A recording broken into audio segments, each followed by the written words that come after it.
السلام علیکم۔ آج کی ویڈیو ایک نہایت اہم اور مجدہ حالات سے جڑا ہوا موضوع ہے۔ ابراہیمی معاہدہ کیا ہے؟ یہ معاہدہ کس نے کروایا؟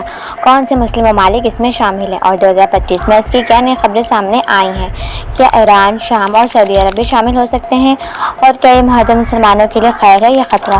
آئیے حقائق، تاریخ اور موجودہ خبروں کی روشنی میں جاننے کی کوشش کریں۔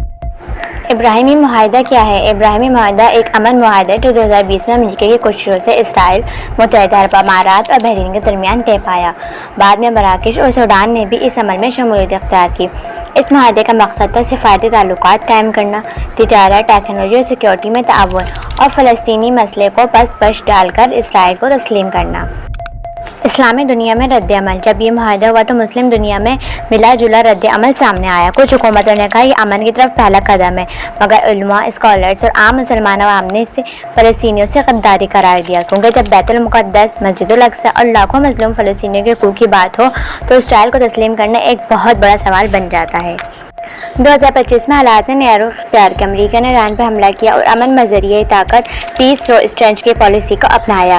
سابق صدر ٹرمپ نے انکشاف کیا کہ شام، لبنان اور یہاں تک کہ ایران نے بھی ابراہیمی معاہدے میں شمولیت کی خواہش ظاہر کی تھی۔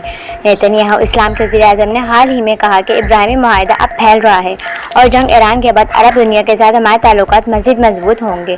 ان خبروں سے ظاہر ہوتا ہے کہ سیاسی مفادات اب فلسطینی مسئلے زیادہ اہم ہو گئے ہیں۔ سعودی عرب اور شام کی ممکنہ شمولیت۔ سعودی عرب نے 2023 میں کچھ اہم رویہ اختیار کیا تھا، لیکن 2025 تک ابھی تک باضابطہ شمولیت نہیں کی۔ شام اور لبنان جیسے ممالک جو ماضی میں اسرائیل مخالف رہے، اب اس معاہدے پر غور کر رہے ہیں۔ یہ صورتحال مسلمان عوام میں بے چینی پیدا کر رہی ہے، کیونکہ اگر مزید ممالک اسرائیل کو تسلیم کرتے گئے تو فلسطین کا موقف کمزور ہو جائے گا۔ اسلام امن کا دین ہے، لیکن ظالم سے دوستی مظلوم کو چھوڑ کر نہیں ہو سکتی۔